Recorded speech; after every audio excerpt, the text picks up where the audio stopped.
So what is CuriousCity? CuriousCity came out of two main ideas. The first, coming from me, was just the idea that everybody has something special that they love to talk about, and something that makes them unique, that like there needs to be more spaces for people to share those things and for people to see those things. And then the other thing comes from just that there needs to be more spaces for people to come together with like similar mindsets of love and learning and community and connection. And that came from co-founder Liz Clark. And so this is those two ideas coming together to be this thing. So what does this thing look like? If you read the poster, you kind of already know. But there's going to be 3 different presentations. One in the area of art, one in the area of science, and then one in the area of being human, so kind of a catch-all for like anything else that somebody could want to present on. And they're presented by people they can't wait to talk about the things that they're going to talk about. So get excited for those 3 people.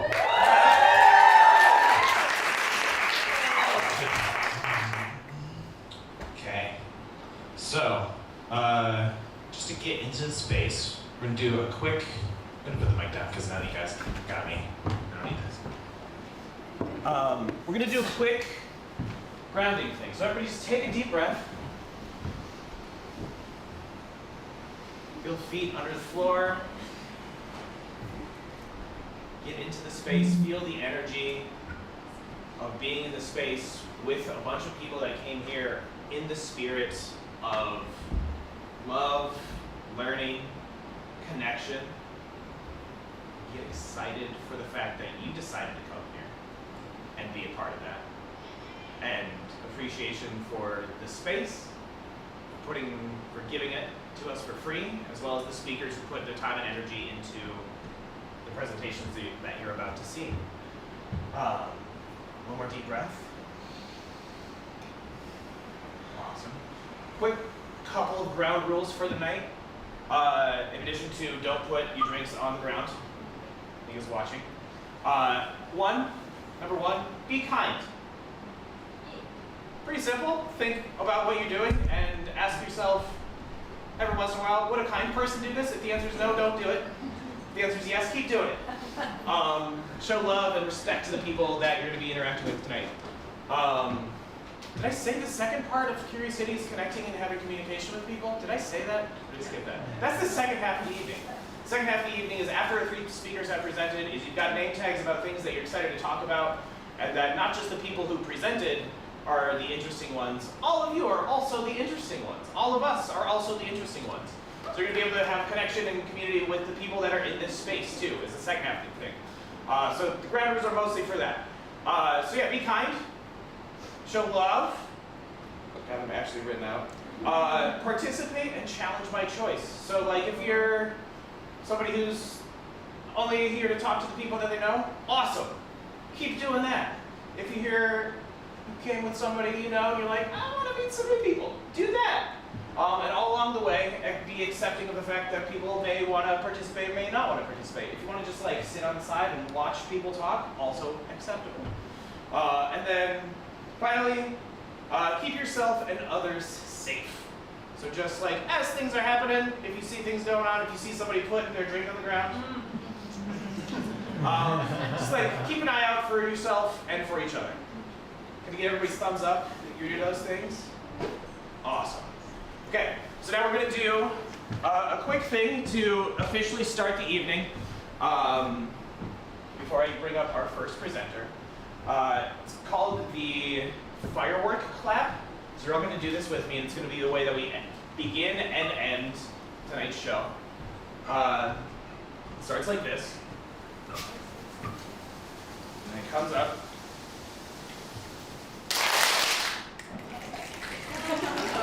Nice. Okay, so you got it.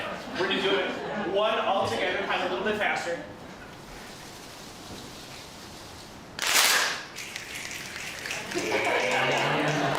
Awesome. Thank you so much. So now we're going to bring up your first presenter, Chris Albin.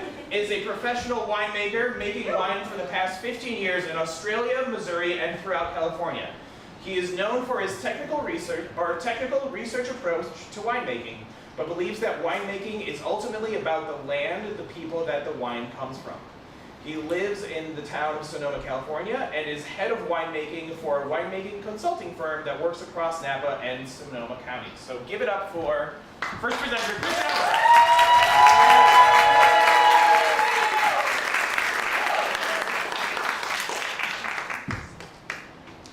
Ta-da! Oh, perfect. Oh, cool. So bear with me today. Today I learned what speaker notes are. It's a thing that helps you present, and I don't have it. So, life as a winemaker and how to be effective at work while intoxicated. I'm going to tell you a little bit about what it's like being a winemaker today. It's a lot of fun, as the tagline would let you believe. But before we get into all the really cool stuff, I'm just going to do a little quick bit about just the hard part about being a winemaker. So it's underpaid, it's unstable as a career path. A lot of the people that get into the industry drop out because they can't secure adequate employment. A lot of people want to do this because it's kind of awesome. We'll get past that. So why do it? The fun stuff. Because we desperately want to be the connection between flavor and place. So a couple quotes here. Wine is a passport to the world. That was said by Tom Elgner. If anybody knows how to pronounce that, let me know. In 2002. And then the coolest part of being a winemaker is walking into a beautiful place and feeling the responsibility to make something that shows everyone who tastes its wine how incredible this place is. And that was said by me right now. So I think that rather than me kind of talk at you, I mean, don't get me wrong. We have some people that are going to do that and do it spectacularly. I'm just not that good. We're going to do a little bit of an exercise today. So we're going to do some hand raising here. This is winery A, and you can see this little infographic here in the bottom corner. This is in Sicily. This is right outside of Mount Etna, which is the largest mountain and largest volcano in Sicily. I believe it's very important to the geologic history of Sicily. My friend, the geologist here, would know better than myself. And I'll let her correct me after the show if I'm wrong. And so, just taking a look at this, raise your hands. Let's think about what the people in a place like this value in a wine. So raise your hand if you think that people in a place like this value tradition. Okay, got some hands. Now raise your hand if you think people in a place like this, and just to pause real quick. We're going to taste the wine after this. I want you guys to imagine what the wine in a place like this tastes like. But I want everybody to feel comfortable with the fact that I also can't taste pictures. So it's going to be this kind of loose exercise. There are no wrong answers. So next question. Raise your hand if you think that people in a place like this value innovation. All right. A couple hands. Yeah, that's fair. That's fair. I mean, there's technology in Italy for sure. So here's another question. Who here thinks that in a place like this, that winemakers, wine drinkers value big, bold, over-the-top flavors? Raise your hand if you think that's the case. All right, I love TJ's enthusiasm. All right, got a couple hands? Now raise your hand if you think that people in a place like this value delicate, perfumed, nuanced flavors. Okay, cool, a lot more hands. Now, there's two types of weather that are really good for wine. There's when it can be mild all day long, and then when it's hot during the day, and then cold during the night. I'm going to come to this side of the stage because I see people do that on TED Talk.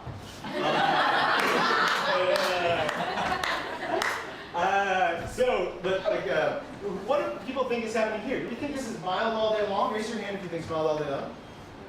I don't always load things with the wrong answer first, so just and then, who thinks it's a hot-cold scenario? Okay, cool. Mixed opinions. Now, the next thing we're going to do is we're going to taste the wine. And I want you guys to kind of connect and just think about the relationship between these sorts of questions, these kind of the answers that may or may not be out there. I've never met the people that work here. I don't know what they do and don't value. But I think the point that I'm trying to drive home is that the people and the place ultimately are going to have a huge impact on what the wine tastes like. And rather than imagine it, I'd love to get some help pouring the wine for everybody. I'm going to take one bottle just because I don't remember the name off the top of my head. So this is Tenuta della Terranere. If anybody speaks Italian, feel free to correct me. It's an Etna Rosso is the type of wine. It's 2022, and I will give it to one of my wonderful pouring friends now. You're welcome. If anybody has recommendations on what I should be saying and doing right now while everybody pours the wine, please let me know. Dance. Dance.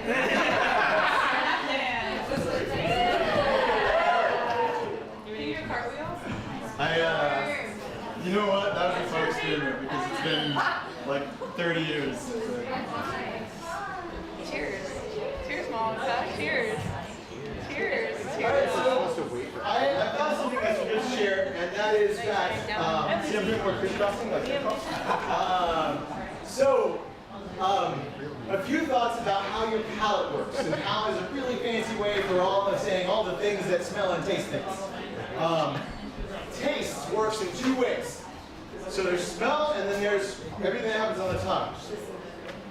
Everything we think of, you've got sweet, salty, bitter, and umami, and then I think I'm forgetting one because there's acidic. All those things happen on your tongue. Texture happens on your tongue. Literally every other form of flavor is just a smell. So that is why we smell the wine glass, because that way we don't get tanked trying to taste it. So, because that way we can take our time and just kind of absorb the flavors before they're going down our gullet and making our night really fun.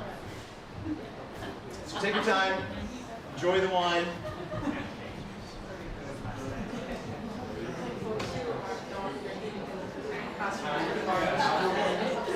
Yeah.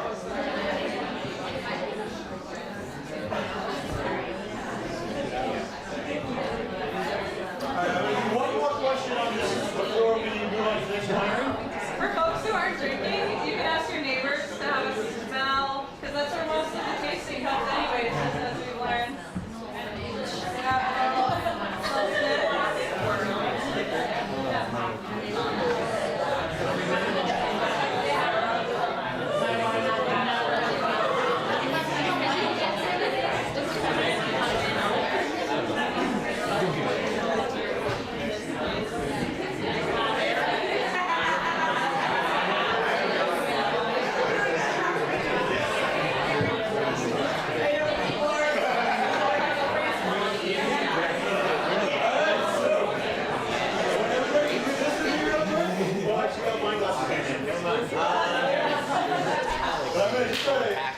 Who feels validated by their assumptions that they made earlier? Who feels like they learned something just now? Right. Cool. So let's go on to the next one right here. This is Winery B. I actually worked at this winery, and this is called Casella Wines. I promise you never heard of Casella. You might have heard some stuff they've made. It's about 8 hours inland from Sydney, Australia. Some of these tanks that you're looking at here, those are about, on the left, those are, I think, 100,000 gallon tanks, and on the right, I think they're 50,000 gallon tanks. Does this have a pointer function? It might. We're just gonna find out. Nothing that I can figure out. So, if you look overhead, you can see that whole contraption atop the winery, and that is two things. That is one, that is called the catwalk, which is, I think, imagine you can probably figure out, but it's for those. It's kind of like for people to walk around and so they can inspect wine in the tanks over the top and look inside or add things or whatever the case may be. And then also overhead lines, which are pipes that basically are installed so that you can kind of get things from one side of the winery or pump wine from one side of the winery to the other winery side without using too many hoses. And then we've got big bushy vines in the front. So my questions for you guys are, first and foremost, raise your hands if you think people in a place like this value tradition. Raise your hand if you think, I'm going to do the TED Talk cross. Raise your hand if you think people in a place like this value innovation. Raise your hand if you think people in a place like this value big, bold, over-the-top flavors. All right, cool. Everybody raise your hand if you think people in a place like this value delicate, perfumed, nuanced, pretty flavors. All right, cool. To be fair, I think people value those things everywhere, but that's not always where they're going. Next question. So, do we think the weather here is mild all day long? Raise your hand if you think that's the case. So, raise your hand if you think that it's hot and cold. Raise your hand if you think it's just hot all the time.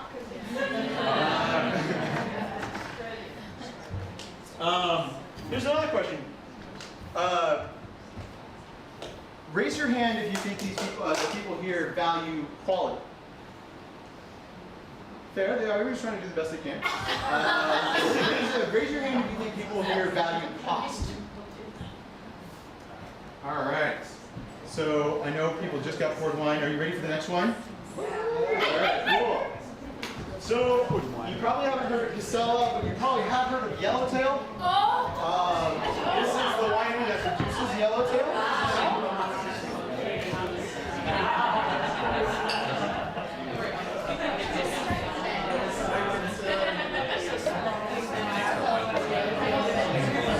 Get that quarter turn.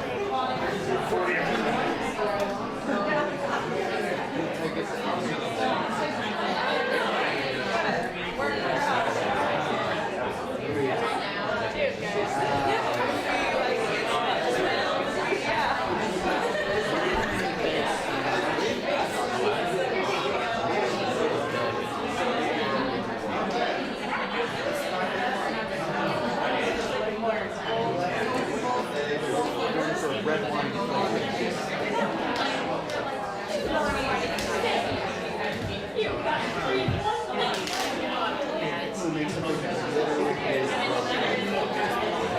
What does that taste like?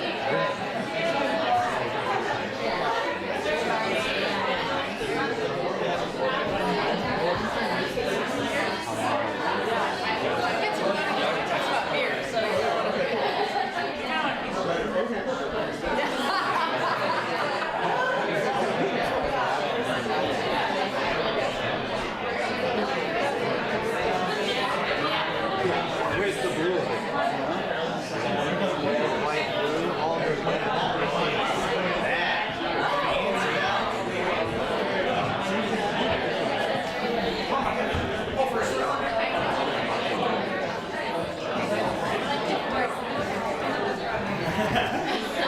So you're in one? I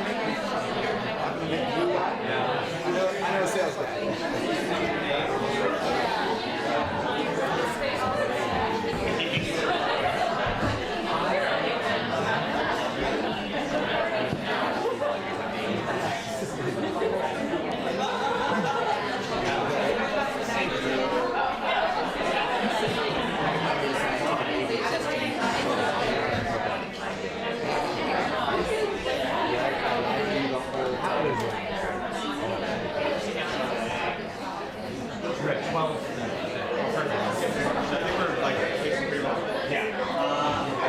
Alright, so I have a question I forgot to ask. So raise your hand if you think the soils here are shallow. Raise your hand if you think the soils here are deep. What does that mean? Alright. It all, okay, so I'm going to answer a technical question, guys, so bear with me, sorry. I love talking about science in wine, and I'm a little bit, so I'll do my best. The depth of the soil is really about how much water the soil can hold. And what that does is that can do one of two things. You can either farm it, so if you have deep soils, you have a lot of water, and you can do one of two things with that. You can you can either farm it so that you have like a big vine with a lot of fruit, and that gives you because you're spending roughly the same amount per acre on your costs to farm it, that'll give you less expensive fruit because you have more of it for the cost you're spending. Alternatively, what you can do is you can try to keep that crop load low And all that water is going to change the character of the wine. In that scenario, I'm going to speak as a paint with a really broad brush. But in that scenario, those tend to make pretty wines as opposed to concentrated wines. Does that answer your question? So, okay, cool. I know that I'm going to ask you questions that you don't know the implications of them all the time. But the goal I'm trying to shoot for here is I just want you to be thinking about the relationship between what you're tasting and where it's coming from. Winery C. So this is AXR Napa Valley. This is literally where I drove from to come see you guys today. So obviously the wine's amazing. Let's get past that. Let's think about this. So what do we think people at a place like this value in a wine? Raise your hand if they think they value tradition. Okay, some hands. Raise your hand if you think they value innovation. Very good.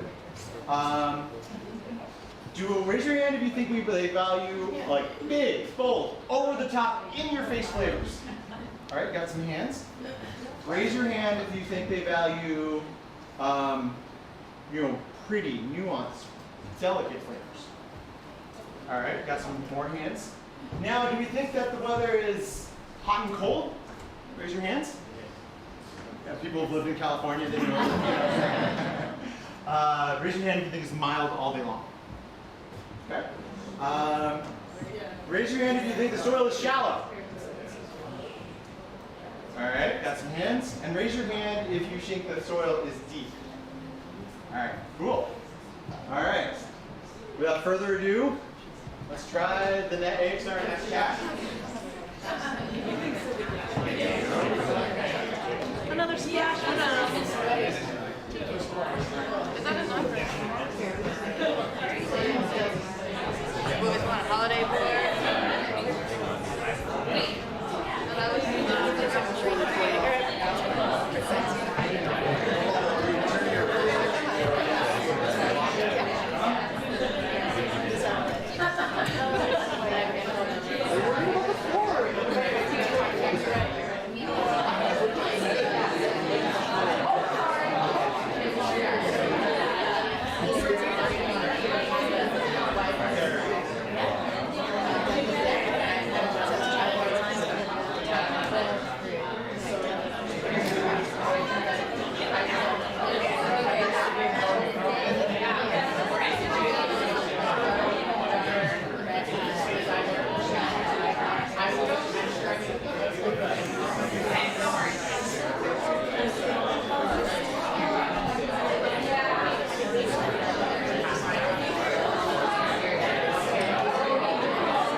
So much for showing me how to do that. Tip your waiters.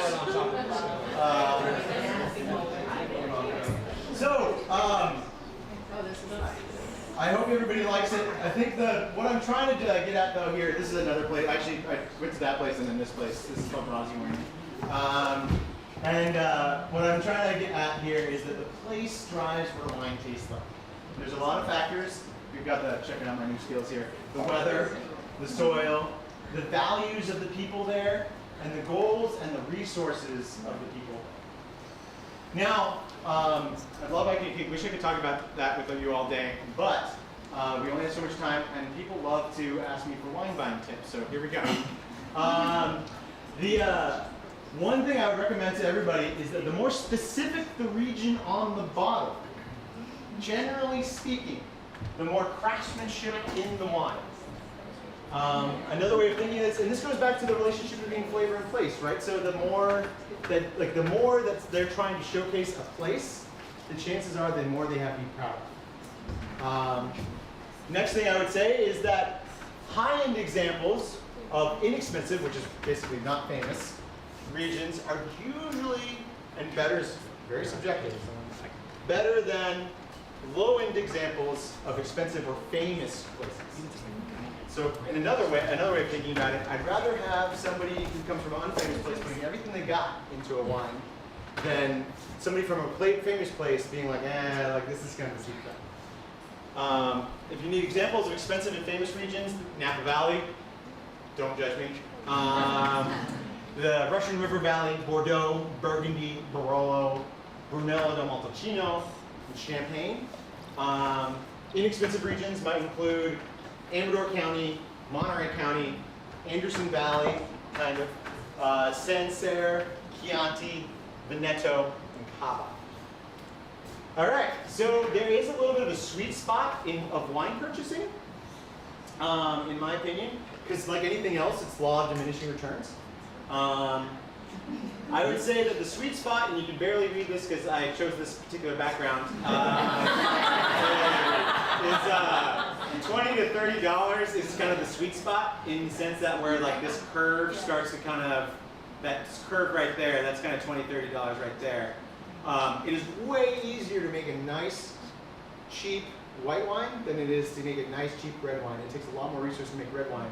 As a result, this bin is kind of more around $15 for whites and more around $25 for reds. And again, this is more about craftsmanship and quality because quality is subjective. You might have tasted on the yellowtail. There's a lot of sugar in it. Some people love that sugar. Rock on, good for them. It makes the habit much less expensive for them. And the last thing I would say, and again, you can't read this because of my background, reserve is like a Swiss Army knife in wine marketing words. So it can mean a lot, and it can also mean absolutely nothing. It just really depends on the context of the wine. All right, so how are we doing on time, TJ? Okay. Yeah. So we're gonna make this real quick. I brought some wines that I'm not gonna pour during the presentation. And there's two of them. One of them is both of which that I made when I have like a bunch of side gigs. And the first one is the Brown Ranch Vineyard. It's right here. It's at the southern end of Napa. This is a picture. And the other one is the Seppa Vineyard. This is Don Seppa right here. He is very charming. And they're both Pinot Noir. If you think you could get a sense of what these look like from the pictures, feel free to come by and find me later, and I'll try you on the wine. Other than that, thank you so much, and I hope you guys enjoy the relationship between flavor and places as much as I do.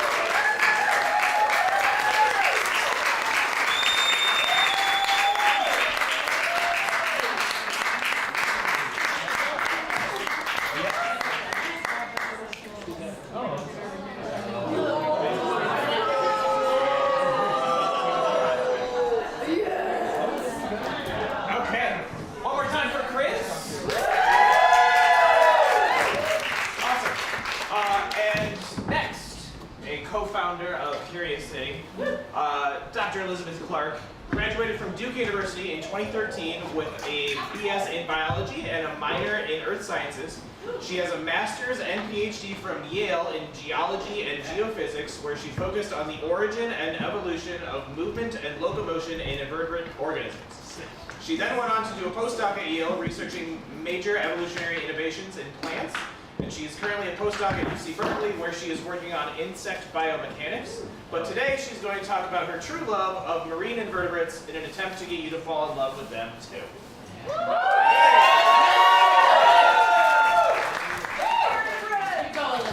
I have some notes, but I wanted to be like Chris, where I do a TED Talk, so I made this little podium. I don't have any wine, but my talk's gonna be including bryozoans, so they're kind of really exciting, right? Okay, hi, my name's Liz Clark, and I'll start by telling a little story about how I got interested in these amazing creatures. So I have an aunt who lives in St. John in the Virgin Islands. She was a stockbroker in LA and went on vacation, went home, packed up all of her stuff, and moved out there. And so when I was growing up, we would go visit her and we would go snorkeling every day. And there were a lot of really interesting and beautiful fish, but what always fascinated me was the weird organisms that you couldn't really tell what they were by just looking at them. So when I would see something when we'd be swimming, I'd poke my aunt when we were snorkeling, and she would poke her head out of the water, and I'd be like, "What's that?" And she'd say a sea star, or a lobster, or a squid.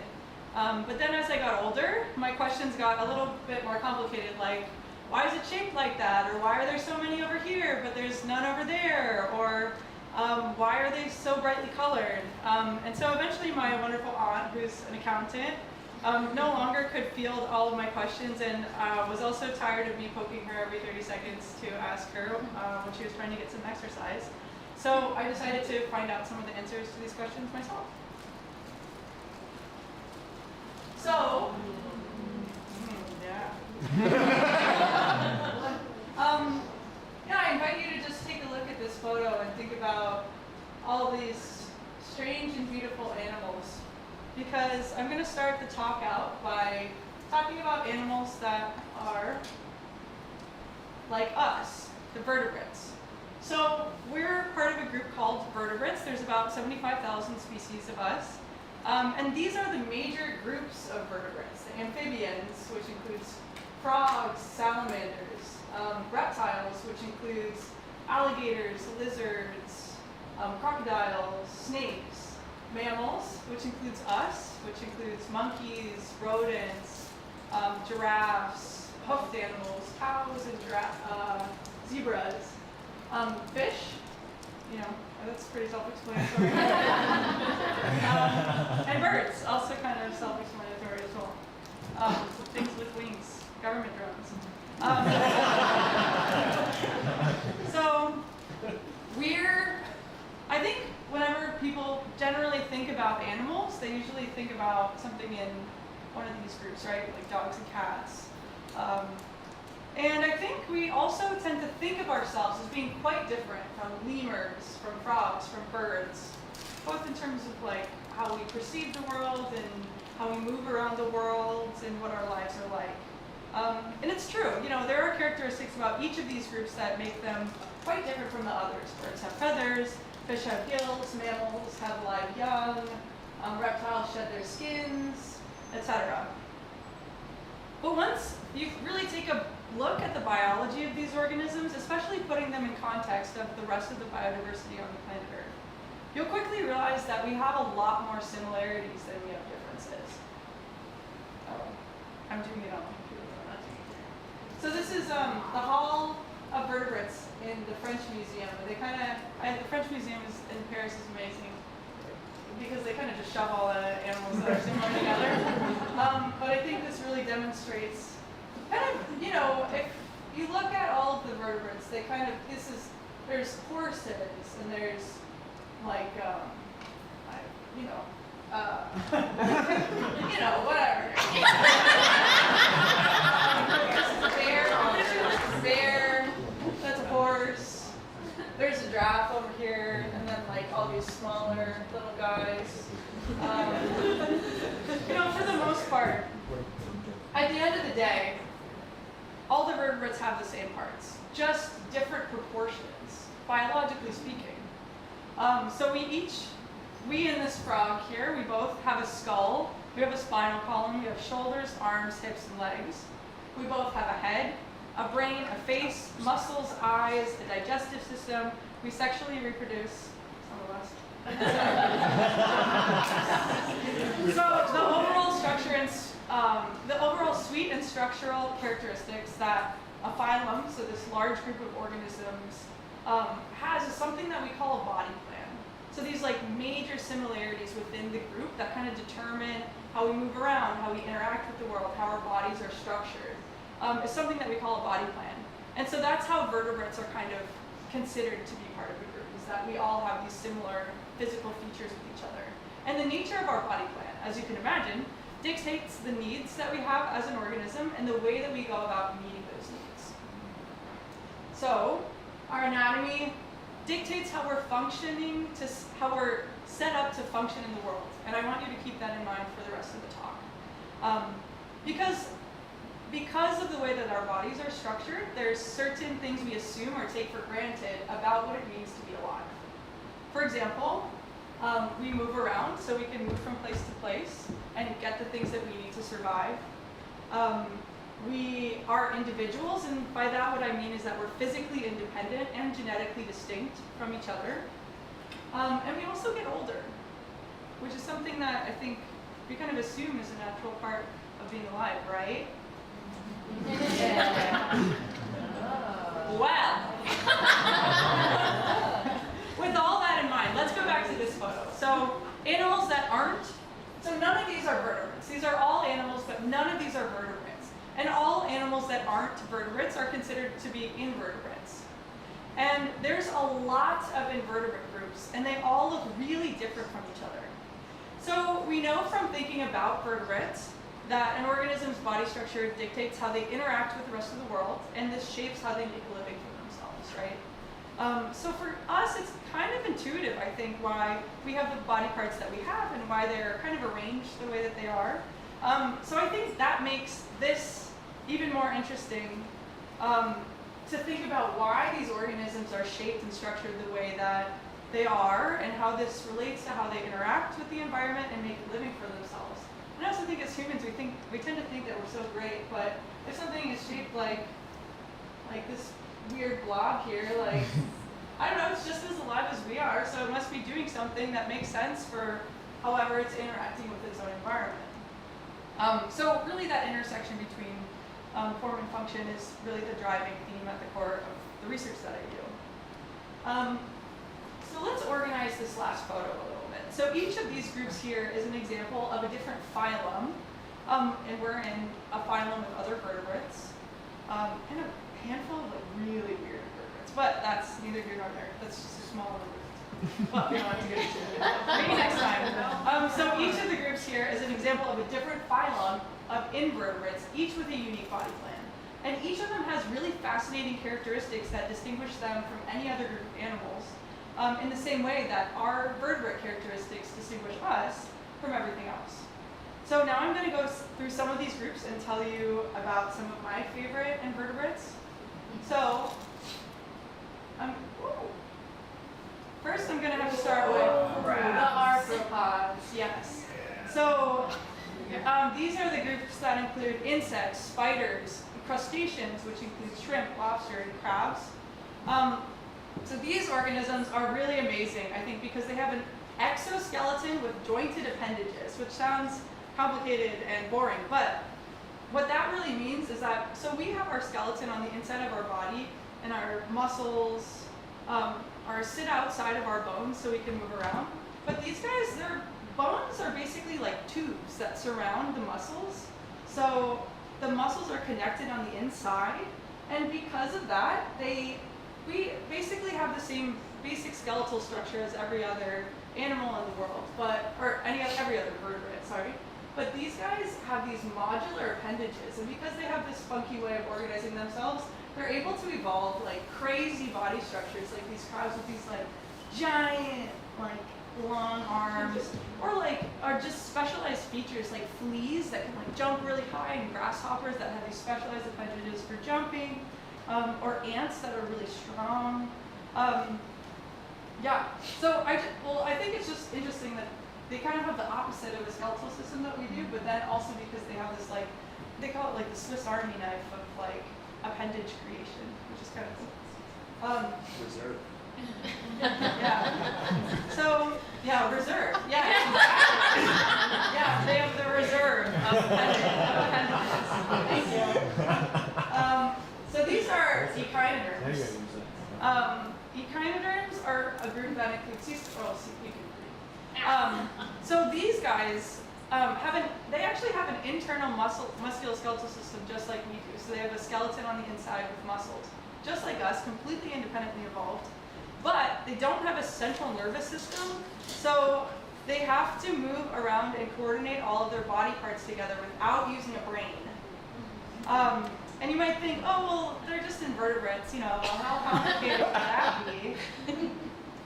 Oh, I have a little movie, but I don't think so.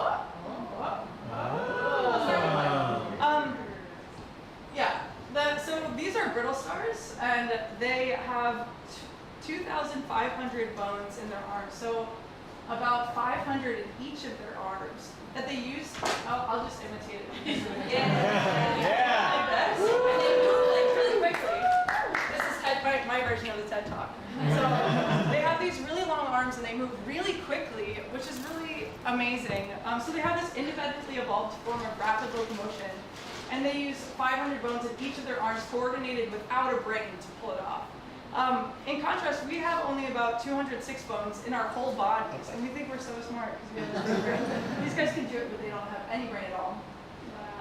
These guys are echinoderms as well, and they have even more arms. This is one of my favorite echinoderms. It's called the sea lily, and they undulate all their arms like this, like going through the ocean. It's pretty cool. They also have really pervasive capabilities of regeneration. So every tissue known to regenerate in the animal kingdom can be found in this group of animals. On the left is an image of a brittle star, that first example that I showed, regenerating the tip of its arm here.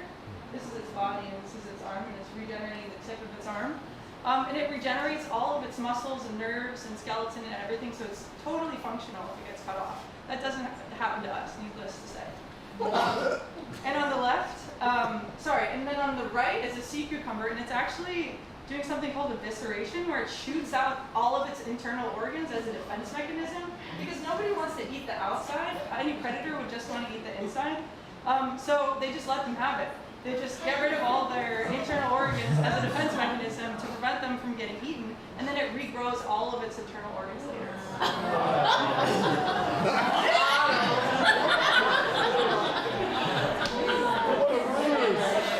Just wait till we talk about flatworms. So this is a flatworm. It's independently evolved from any other kind of worms, like earthworms that we usually think of as a worm.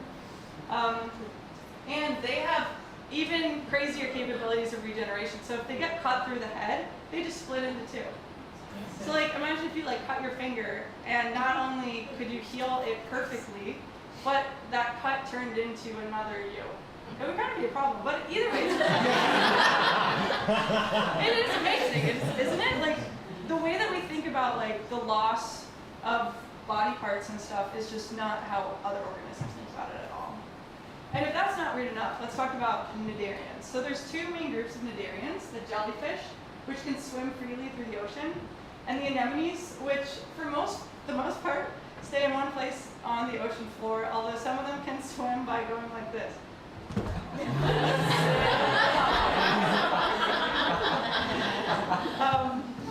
I have in my talk notes, imitate motion style.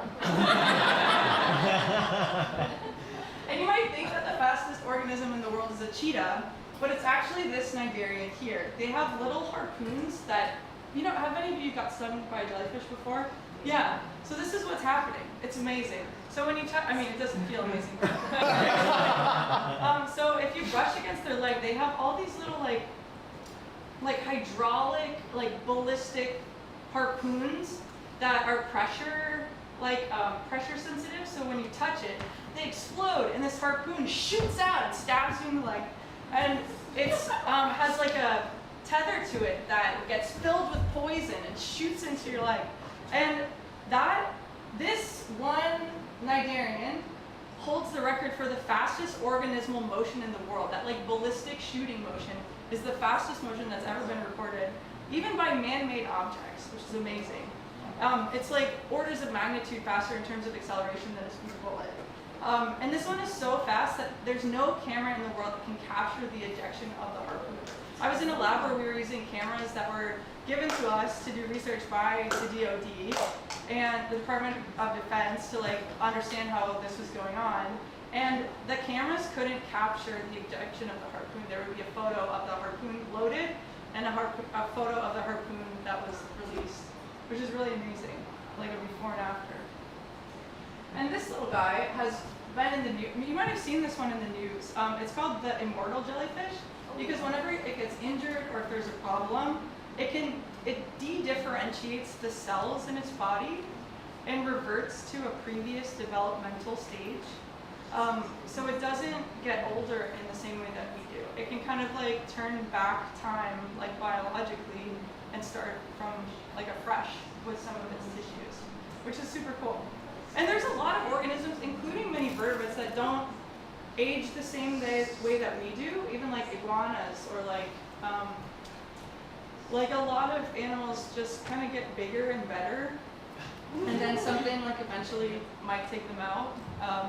But no organism, that being said, no organism is known to really do the same thing that these guys do, which is really amazing. So bryozoans are really the most underrated, I would like to call them the most underrated group of organisms in the world. A lot of even my colleagues would call these the most boring organisms in the world. But I think they're really cool, and it's for one specific reason, is that they're kind of like tiny apartment building. Like each of them has their little tiny apartment building, but they all work together. So each of these little polyps is genetically distinct. So in terms of like us and our human-centric mindset, they would be considered individuals. They're like as different as we are from each other in this room. But they're colonial, so they share resources and split responsibilities. So one of these organisms could be specialized for feeding. One of these organisms could be specialized for reproduction. So like one doesn't eat and reproduce. Like they split up like who does what. So it's like if one of us was the stomach and like one of us was a hand, that kind of thing. It was pretty wild. So they collectively work together as one, and it really blurs the line of what is an individual and what does it mean to be an individual. And it kind of, I think, challenges my perception at least of what that could look like in other groups of animals. This is the mollusks, clams and scallops and snails and these things called chitons and limpets and cephalopods. I think probably most folks know why the octopus is amazing. It can like solve problems as well as like a, I don't know, first grader or whatever. I actually don't know what it is. I think personally, as someone who studies invertebrates, they get a lot of hype, so I like they have their own press junket. So I wanted to highlight a more underrated mollusk, which are these things called nudibranchs. Oh, yes. I have in the talk, take a moment for everyone to appreciate them. So these are tiny little sea slugs that, needless to say, come in a variety of spectacular and vibrant colors and patterns, and also smells. There's one that smells like watermelon. I smelled it. I didn't really get that, but so let's take a moment to these little creatures. So, even though these characteristics seem fundamental to us being alive, I also included having a head, which, is totally thrown to the wind in some of these groups. As well as having a skeleton and muscles and a face and a head and a brain, being able to move around and having a sense of our own individual identity and getting older as well. No other organisms in the animal kingdom share these same characteristics. Not one. So I think thinking about organisms that are unlike us entirely is really fascinating, because it really makes me appreciate what a unique experience it is to be human and to be part of the group that we're a part of, and just to be alive and wonder about how these other animals make a living for themselves and experience the world.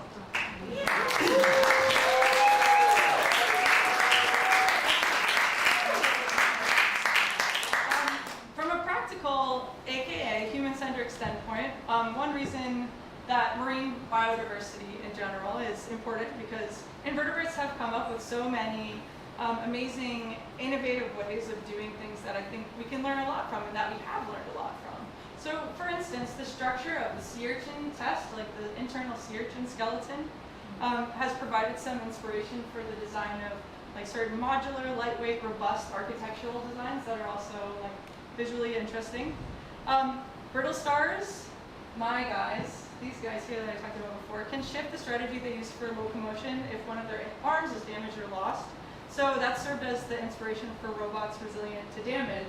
I actually worked with this group here in Japan for a summer, and you can actually, these arms are made of wood here, and you can actually smash their arms off with a hammer, and the robot will shift how it uses its arm to continue on. And like we integrated the nervous system that Brittle Stars were using to the kind of the control system of the robot to do that, which was pretty cool. So there's a lot of applications for that, as you can imagine.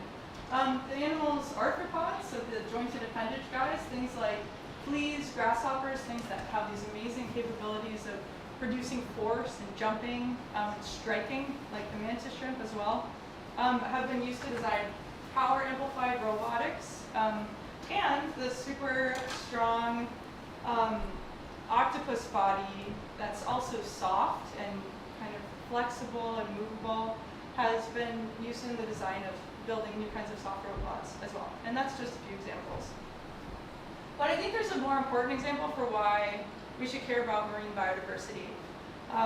You know, people ask me why we should care about these organisms and why biodiversity is important. And you know, you could answer this with the technological innovations, or every organism is important for a healthy ecosystem kind of thing. And that's all true. But I think like it's really more of a philosophical question that has an answer that's changed over time.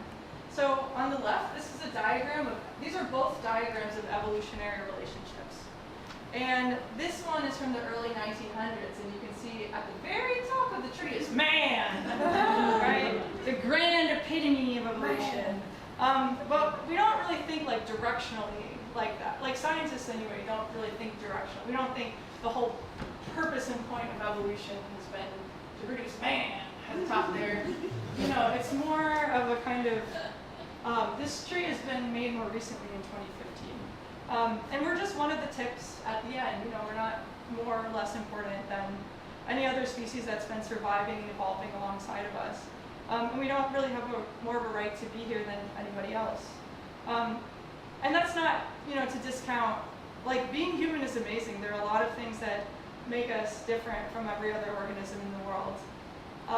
But every organism has unique and amazing things about them that are just as unique and amazing about us, and I think we should be more respectful of them.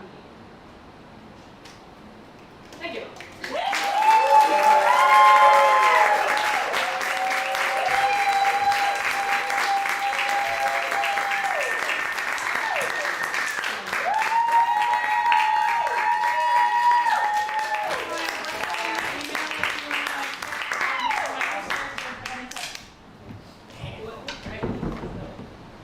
Also, at the end of this, in addition to being able to talk amongst each other, you'll be able to talk with the presenters too. So, if you have questions,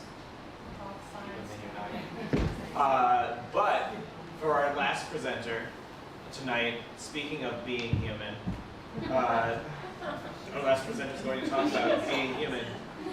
I forgot. Malika played Frisbee on the same team with Liz and has been playing Ultimate Frisbee a lot and is an awesome human. And is was a sports science chiropractor, but has now pivoted into health tech applications and things like that. And she'll do much better talking about things than I'm currently doing introducing. Give it up for our last speaker, Malika.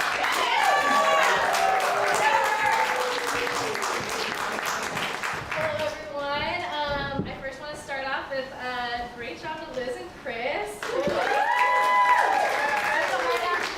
And then definitely want to shout out everyone that helped put on this event, Jenna, Liz, and TJ. So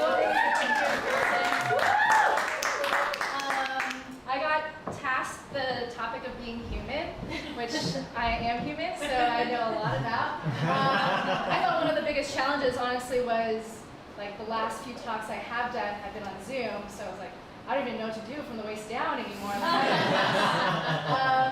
After listening to Liz and Chris's amazing presentations, I'm realizing how self-absorbed my presentation is, but to be fair, I'm the only human I've ever been.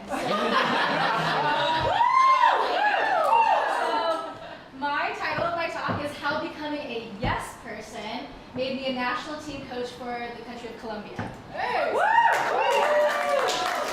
I'm hoping you get out of this talk is, like, if you've kind of been on the verge of maybe wanting to be a yes person, that maybe this helps nudge you in that direction. And if you have never heard of Ultimate, can I get a raise of hands if you have heard of Ultimate Frisbee? Okay, that's awesome. Keep your hand up if you played Ultimate Frisbee. Great. Keep your hand up if you still play Ultimate Frisbee. Okay, we're starting to read our way down here. And yeah, that's pretty good. All right, but we don't do this anymore here. Great. So I'll chat a little bit about myself, how I got into Ultimate Frisbee, my coaching journey, and I'll talk about World Championships happening this year that you guys can all watch. Very exciting. And well, we don't no questions. Thank you. So just to talk. Oh, sorry, that's me. Yeah. Start again. 61 degrees in Cupertino right now. This picture is actually taken by the lovely Laura right there. Oh, mine's not. And we're back. I use she, her pronouns. I grew up, actually my sister's here also. We grew up in Southern California.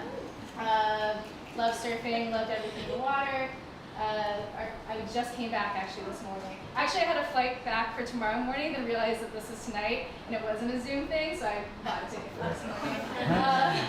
And I currently live in Ocean Beach in Outer Sunset, which isn't that far, but somehow Chris still beat me here from Sonoma, so very impressive. Liz and I met actually playing for Ultimate Frisbee, this team, American Barbecue. And raise your hand if we have some ABBQ alumni here. We have a good handful here, yeah. So good to see you all. Sports has always been a big part of my life. Actually, when I was growing up, if you went to school with me, you probably knew me as a nerd, unless you were in my PE class, because I was really competitive, loved all sports. I grew up swimming, playing water polo, soccer, cross country, and a little bit of gymnastics. And then when I was going to college at UCSD, I was supposed to swim for the swim team. Decided I was burnt out on that. Played water polo instead. Realized I wasn't kind of like fitting for my personality. It's a lot of like how much can you get away with the water. Tried out for the surf team. Sadly didn't make it. And my best friend from the dorms was like, why don't you come out and play Ultimate Frisbee? Like, that was the one sport I didn't like in PE in high school. Every time I threw it, just like hit the ground immediately. But it was a team that won, and I liked winning. So I was like, okay, I'll learn this sport. Went out for it. And now I'm still playing. I like to still say I can play. I've definitely started transitioning more into my coaching era.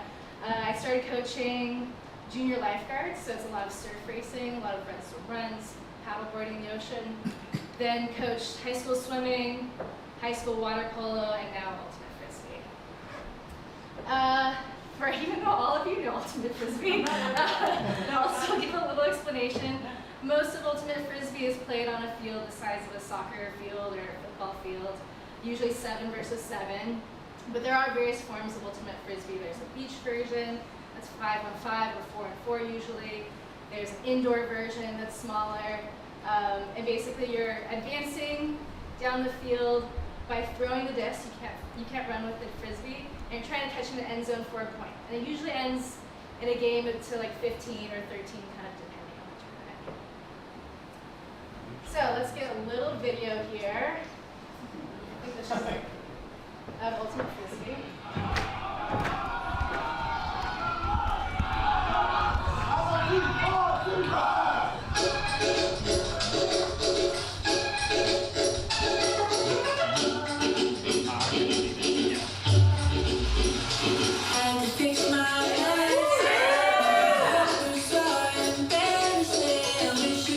Simple, I'm back on again.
of the former players on the team from our season last year.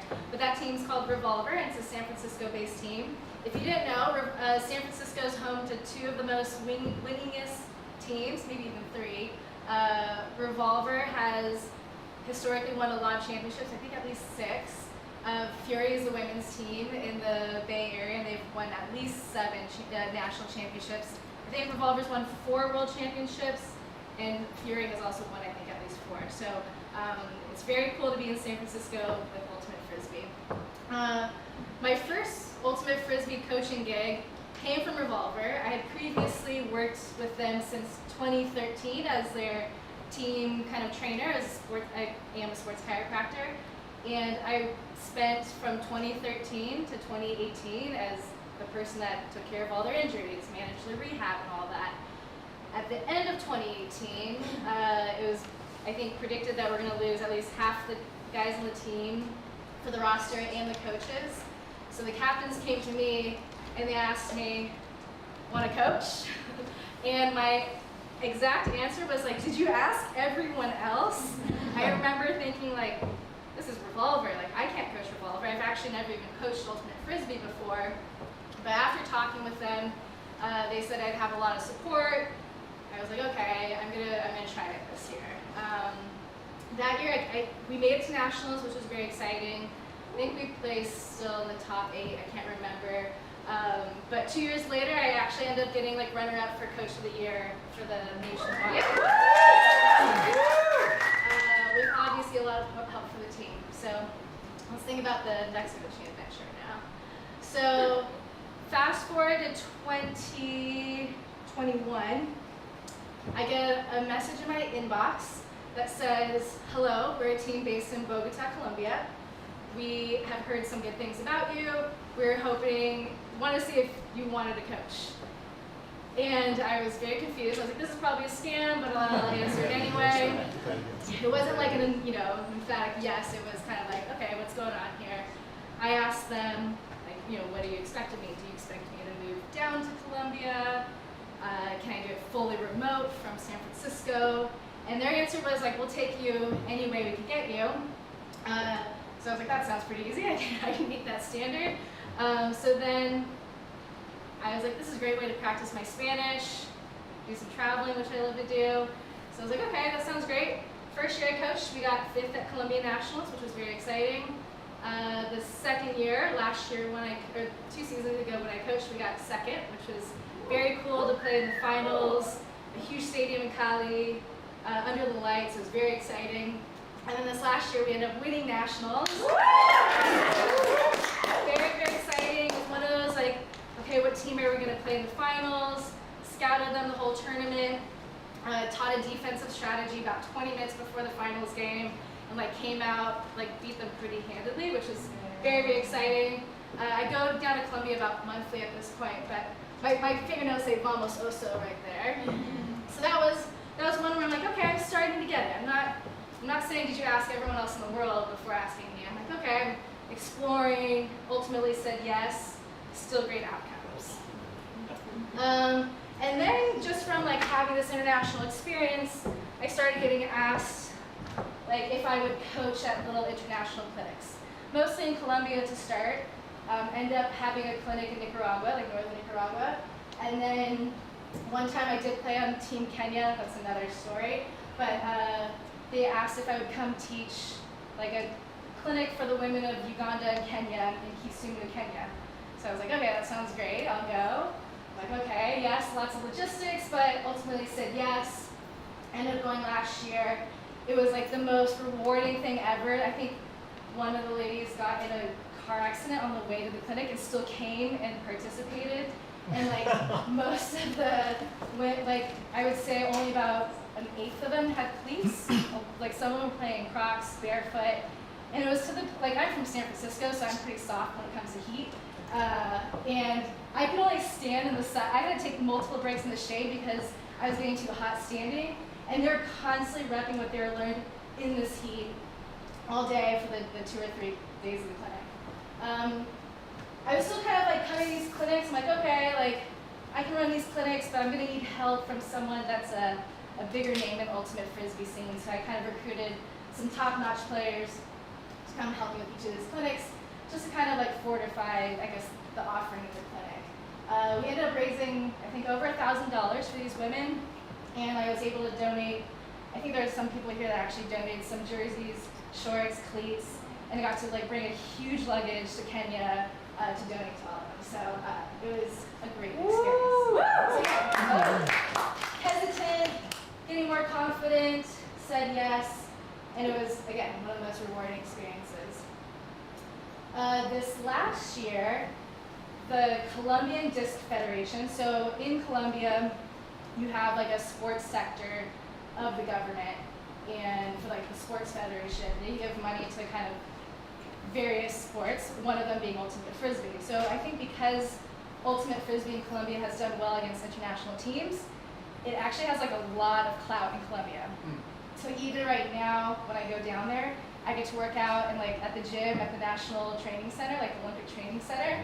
So here I am, you know, like on the assault bike, like training next to like the national tennis team, like people getting ready for the Paris Olympics, like divers. It's the coolest thing ever. But this last year, one of the people from the Colombian Federation approached me and they're like, okay, you've had a lot of success with OSO. Congrats on winning nationals. We would love to see if you'd love to coach the mixed masters national team for Beach World Championships this year. And of course I like immediately said yes, like that sounds amazing. But in the back of my mind, I'm like, oh, are they only asking me because Beach World Championships are in Huntington Beach, which is really close to where I grew up. So maybe, you know, the team can, you know, stay at my parents' house or like, Still, I was like resounding yes. But in the back of my mind, I was like, well, is it just because they want my coaching or they want some like good Cambodian food? But either way, the ultimate outcome was we got 6th at World Championships this last year, which was very exciting. And it was really, I don't know if some of you know like the visa situation to come into the US from certain countries, but it's really hard. I think we lost at least half the team just from the visa situation to come into the US, which made it really hard to like play with low numbers. Kind of like, it ended up being like there weren't cuts. It was just like, can you get to the US at that point? So it wasn't necessarily like our top choice of roster, but we were still able to kind of create strategies and playing, you know, with our low numbers and with like maybe some talent that had never played in kind of high level ultimate frisbee. But again, very great, very rewarding. And then shortly after that, I was really excited because one of the USA national team coaches had reached out and said, would you consider being an assistant coach for the USA? Here's the application process. I started that process. Shortly after that, the Colombian Federation asked if I would consider being a head coach. And I was like, that sounds more fun, let's do that. And so what I started doing was basically there's a huge tryout process evaluating like hundreds and hundreds of players in Colombia through tryouts and then through their nationals. I was able to get down to like a team of 30 that has been practicing the last few months, like a weekend every month where I come down, we do a big training camp. So it's like Friday night, we do a meeting, just kind of like go over like what we've gone over before, teach certain strategies. And Saturday is a 9-hour day where we do 4 hours of practice, an hour break, 4 hours of practice. And mind you, Bogota is at like at least 2,000 meters above sea level. So it's at elevation, it's really tough. And then Sunday we do a similar thing just to maximize the time when I'm in town. And then 2 weeks after that we usually do a Zoom meeting where we like study film that we've recorded through past boot camps. And this was like also challenging because Spanish is not my native language, but I'm obviously like working on it and getting better. But to be able to manage like full tryouts, a team, speaking their language, like trying to communicate. In sports, you want to like kind of yell things really quickly, give feedback. So being able to do that in a language that's not native to me has been really fun. And this is a group of guys, and we've just had our 3rd boot camp. I'm going down for our first tournament together in May, and they've been working like super, super hard. What the ultimate goal is to go to World Championships at the end of August in Australia. And my biggest like fear here is like a similar situation may happen where it's like a visa issue. Cost is going to be a huge thing, just because it's basically going to fly to California to fly to Australia. So a lot of them are like running fundraisers, tournaments, selling jerseys just to like be able to buy the flight to Australia and then kind of like figure it out after they get there. And yeah, so TBD, how this outcome happens. We're hoping to at least get top 8. The goal is to get top 8 team overall, because then you qualify for World Games in Beijing next year. And so, but I think we're going for gold, because and yeah, this is World Championships. So basically, this is kind of to tell you, like, if you'd like to watch it, I think there's going to be some available like games to stream. And cheer for Team Colombia. Obviously cheer for Team USA, that's fine too. But yeah, and in case anyone's interested in helping some of those guys get there, we think we have 3 guys that are kind of like financially not in a good spot. I didn't get a chance to set up a crowdfund or GoFundMe, but I do have a Venmo, and I'll match up to $500, and my parents will match the next $500, and then I think that would get us at least the 3 tickets for those guys. And for anyone that donates tonight, I actually brought 4 sets of gifts. So I have a gift for the highest donator, and then the next 3 will be kind of like random, whoever donated tonight. And there's like some fun gifts. So I think most of them are from Colombia. And yeah, basically this is overall just to say, if you're on the verge of saying yes person, be a yes person. And I hope you watch the sport, just because I think it's a great sport. Thank